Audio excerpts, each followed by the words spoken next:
ഇന്ന് ഏത് channel interview? ഏത് ചാനലുണ്ട് ചാർലി ഇന്ന് ഇന്റർവ്യൂ? ശരിക്കും താങ്കൾ അറിയപ്പെടുന്നത് മറ്റുള്ളവർക്ക് കളിയാക്കാനുള്ള ഒരോളം സൃഷ്ടിക്കാൻ തന്നെയാണ് ഈ സദാശിവം വന്നിരിക്കുന്നത്. പ്രത്യേകിച്ചും സോഷ്യൽ മീഡിയയിൽ കളിയാക്കാൻ ഒരു കോമാളി പീസായി പോകുന്നത് അങ്ങനെ തന്നെയാണ്. കാരണം എല്ലാരും ഇട്ട് കളിയാക്കുവാണ്. അങ്ങനെ ഒരു കോമാളി വേഷം സ്വയം എടുത്ത് അണിയാനുള്ള കാരണം എന്തായിരുന്നു? എന്നെ സപ്പോർട്ട് ചെയ്യാത്ത കുറച്ച് പേരുണ്ടല്ലോ കളിയാക്കാൻ വേണ്ടിട്ട് തന്നെ ഇരിക്കുന്നവര്.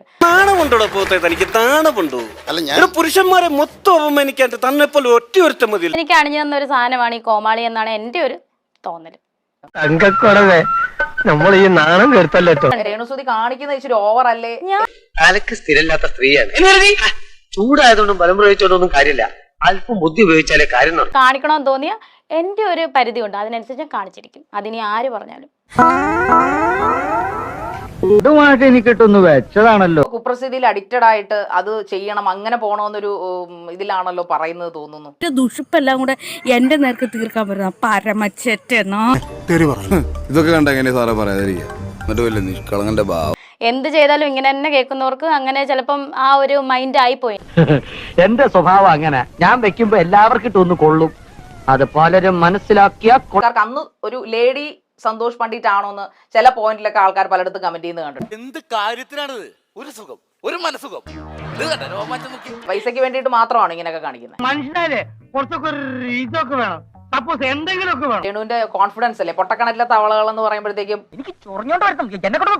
പുറത്തെ ലോകം ഒന്നുമല്ല, തങ്ങളുടെ ലോകമാണ് ചുറ്റിനും, അത് ഏറ്റവും ഗ്രേറ്റ് എന്നാണ് ചിന്തിക്കുന്നത്. അങ്ങനെ പ്ലാസ്റ്ററും കൂടെ മേടിച്ചോണേ.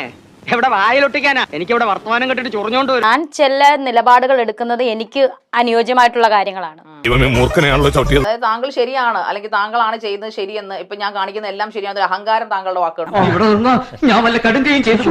ഇത്ര ചെറുപ്പത്തിൽ ജയിലിൽ പോയി എന്നെ കൊണ്ട് വയ്യ. ഇവൻ പറയുന്നത് വിശ്വസിക്കരുത്. ഇവൻ ഭക്ഷണം കഴിക്കാനും കള്ളം പറയാനും മാത്രമാണ്. അല്ലെങ്കിൽ ദേഷ്യം, അല്ലെങ്കിൽ കാമം, ഇതൊക്കെ മുഖത്ത് വരുന്നത് താങ്കളുടെ മുഖത്ത് വരുമ്പോൾ നാണല്ലോ തനിക്ക് ഇങ്ങനെയൊക്കെ ചോദിക്കാൻ.